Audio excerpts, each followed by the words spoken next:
Assalamualaikum warahmatullahi wabarakatuh. In this subtopic, we will be discussing trigonometric functions. You should be able to define trigo ratio by unit circle and to define tangent, secant, cosecant, and cotangent in terms of sine and cos, including its complementary angle. We will discuss the rest of the objectives on the next video.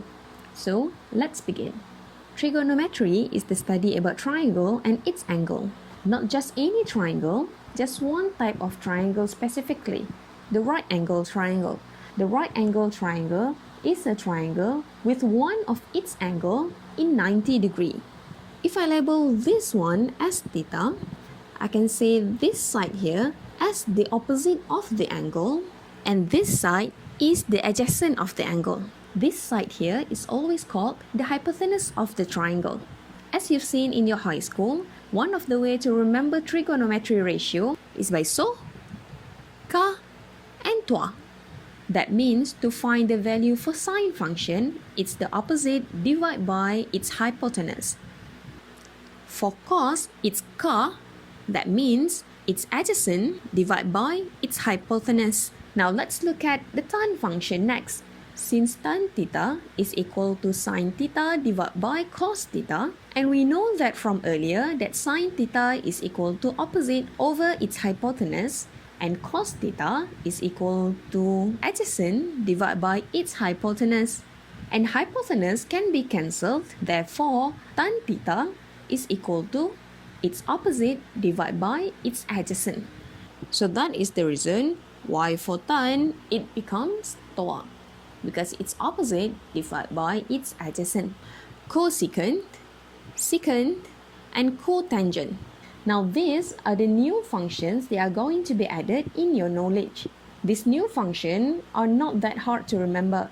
You just need to check its third letter to remember them. For example here, cosecant theta. The third letter is S. So cosecant theta is equal to 1 over sine theta. Therefore, this one is equal to its hypotenuse divided by its opposite. The same goes with secant theta. The third letter is C. Therefore, this one is equal to 1 over cos theta. We know that cos theta is equal to adjacent over its hypotenuse. That means in secant theta, this is equal to its hypotenuse divided by its adjacent. And lastly, cotangent theta. Would you like to answer for this one? We should look at its third letter, and its third letter is T. So this is 1 over, yes, tan theta. And we know that tan theta is equal to its opposite over its adjacent. Therefore, in cotangent theta, this one is equal to adjacent over its opposite. Now that we get this settled, let's move on to complementary angle. Complementary angle means angles that if we added will become 90 degree. In a triangle, the interior angle is 180 degree. And since this is a right angle triangle, we already know that this side has 90 degree. And because of that, these two angles will always be complementary of each other. So, if I call this theta, the other part here will become 90 minus theta. For example, if the angle here is 40 degree, its complementary angle here should be 50 degree. Another example, if I say this here is 20 degree, that means another angle over here will be 70 degree. So, in trigo function, its complementary always begins with the word co. Now let's look at some explanation here.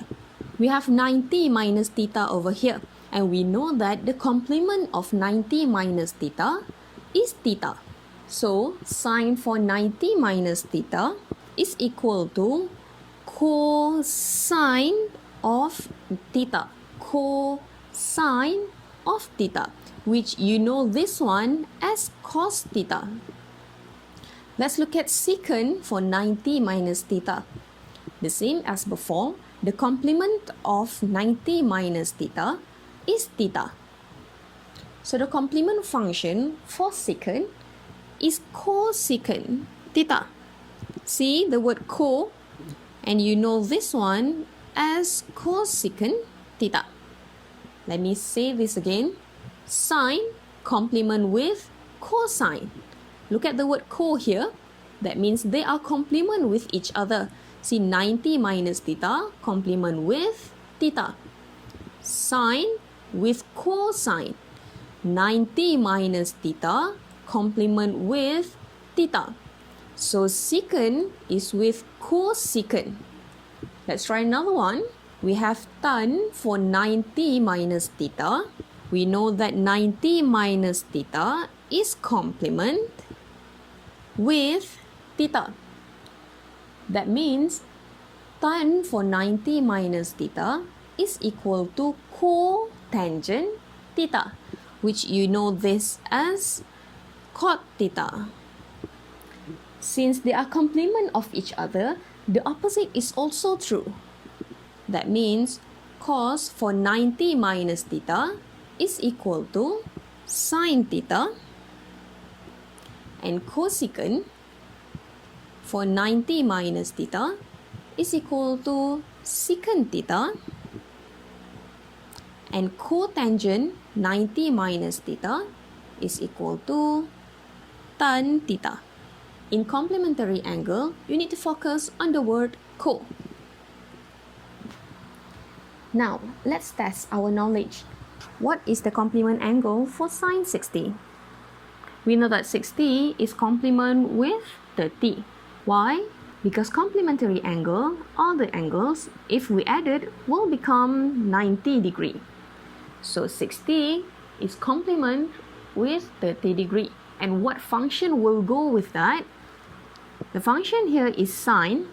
So complementary of that is cosine. So this is cos 30.